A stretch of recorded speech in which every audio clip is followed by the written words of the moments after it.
Salut à tous, c'est Titou01, j'espère que vous avez la patate, les filles comme les gars. Aujourd'hui on va parler d'animé de romans, j'espère que ça vous fera bien sûr plaisir. Mais avant ça, n'oublie pas d'exploser cette barre de like, de commentaires ou encore de partage. Si la chaîne te plaît, n'hésite surtout pas bien sûr à t'abonner, ça me ferait extrêmement plaisir.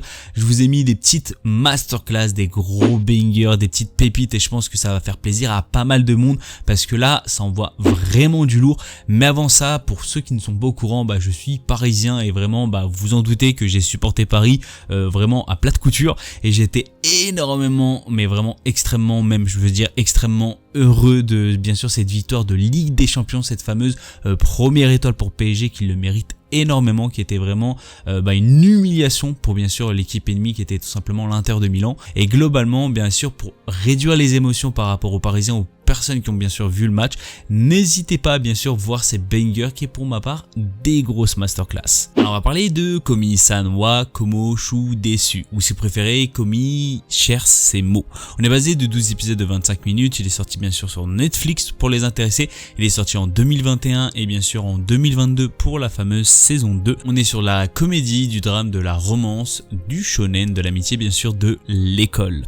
Shoko Komi est une adolescente à la beauté atypique que ses camarades et professeurs placent volontiers sur un piédestal. Ainsi, dès son premier jour au lycée, une barrière invisible s'est créée entre elle et le reste de sa classe, qu'il aperçoit comme inaccessible. Ito Tadano, assis juste à côté de Komi, remarque pourtant une chose qui l'interpelle. Shoko semble avoir des difficultés à communiquer, ces dernières souffrent en effet d'anxiété sociale extrême. Malgré tout, Komi est bien décidé à faire des efforts pour se faire des amis. Tadano décide de l'y aider. Alors moi ce que j'ai à dire, c'est que déjà de 1, ça a été une énorme masterclass et j'ai vraiment été incroyablement surprise sur cet animé que déjà de 1 je vous avais déjà proposé et pourquoi pas le re-regarder parce que ce soit la saison 1 ou bien sûr la saison 2, on a tout simplement un petit banger, une petite masterclass vraiment incroyable et je pense que vous allez bien sûr l'adorer. Ce que j'ai à dire, c'est que pour l'instant nous n'avons pas d'idée de suite, on ne sait pas s'il y aura une suite d'animé, on est toujours en 2022 et il n'y a toujours aucune communication par rapport à une fameuse saison 3 ou tout simplement un espèce de film d'animation. J'espère énormément une petite suite parce que je pense que ça ferait plaisir à pas mal de monde. Si vous aimez la romance, bien sûr vous allez la voir se lancer au fur et à mesure des épisodes et si vous aimez un peu tout ce qui est à base de comédie, vous allez être aussi extrêmement servi. Dans tous les cas, je vous le conseille si bien sûr vous êtes une personne peut-être extrêmement timide, peut-être que cet animé va énormément vous aider. Alors on va parler de Bukutachi no Remake ou si vous préférez de Remake Your Life. On est basé de 12 épisodes de 24 minutes, il est sorti en 2021. On est sur de la comédie, de la romance, de bien sûr du quotidien, du travail et bien sûr du voyage temporel. Pour les intéressés, il est disponible sur Crunchyroll. Le rêve de Kyoya Ashiba, un développeur de jeux vidéo âgé de 28 ans, se retrouve brisé après la faillite de son entreprise. Il décide donc de retourner chez ses parents pour se reposer. Sur place, il découvre la réussite des autres personnes de son âge et décide d'aller sur son lit en regrettant les décisions qu'il a pu faire. Cependant, lorsque ce dernier se réveille, il remarque avoir voyagé 10 ans dans le passé. Ainsi, il se retrouve à avoir étudié dans l'école d'art qu'il était supposé avoir abandonnée.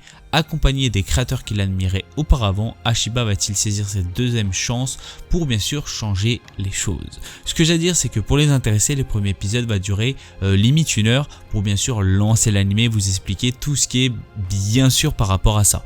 Moi ce que j'ai à dire, c'est que c'est un animé qui change énormément et c'est pas quelque chose qu'on voit régulièrement. C'est vrai qu'on voit énormément basé sur des choses de voyage temporel et ça c'est quelque chose où une espèce de seconde chance, c'est vrai qu'on ne voit pas régulièrement sur les animés, excepté bien sûr que la personne est décédée. On va pas se mentir que la seconde chance c'est qu'il fait un voyage temporel et on est sûrement et la plupart du temps dans un espèce de isekai.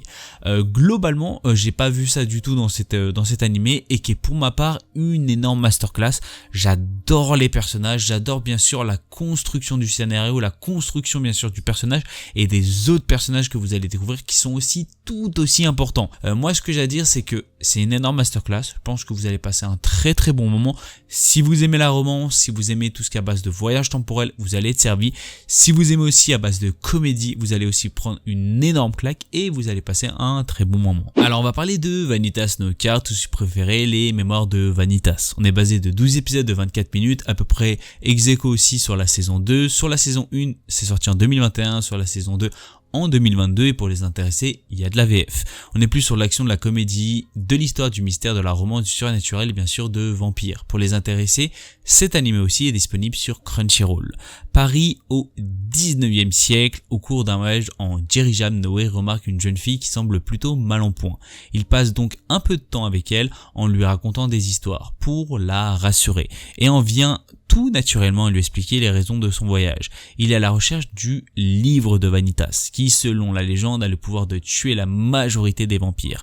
Peu après, le duo est attaqué par le mystérieux individu prétendant que la demoiselle est très dangereuse et qu'elle doit venir avec eux. Alors moi, ce que j'ai à dire, c'est qu'on est sur une petite pépite, une petite masterclass, parce que toutes les personnes qui sont vraiment accros aux vampires, accros, c'est aussi à base de comédie, de surnaturel, d'historique aussi, pourquoi pas, vous allez être servi, vous allez découvrir pas mal de choses par rapport à Paris, par rapport aussi aux événements, par rapport aussi aux vampires, par rapport à le livre de Vanitas, et globalement, c'est quelque chose que je n'accroche pas forcément les vampires pas parce que je n'aime pas du tout, c'est que j'en connais pas beaucoup. C'est-à-dire les vampires, on va dire, il y en a, il y a des petites animés qui me viennent en tête, mais c'est vrai que je connais pas énormément d'animés en vampires et c'est celui-là qui m'a vachement intéressé. J'en ai déjà vu bien sûr d'autres qui sont vraiment des énormes masterclass, mais celui-là c'est vrai qu'il m'a vraiment vachement intéressé et globalement graphiquement ça pique les yeux tellement que c'est beau,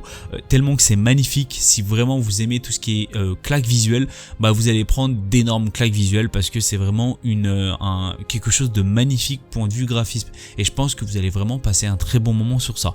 Globalement, le scénario est vraiment incroyable, je m'attendais pas, c'est vrai, une fameuse saison 2 et pour l'instant on est vraiment plus aucune info, c'est-à-dire on sait pas s'il y aura une saison 3, on sait pas si bien sûr il y aurait une suite en espèce de film d'animation, vraiment on a aucune info sur ça, ce qui est quand même plutôt dommage parce que je trouvais que l'animé était vraiment une énorme masterclass et avait énormément bien marché comme cette fameuse bien sûr saison 2 et globalement on n'a plus d'infos du tout.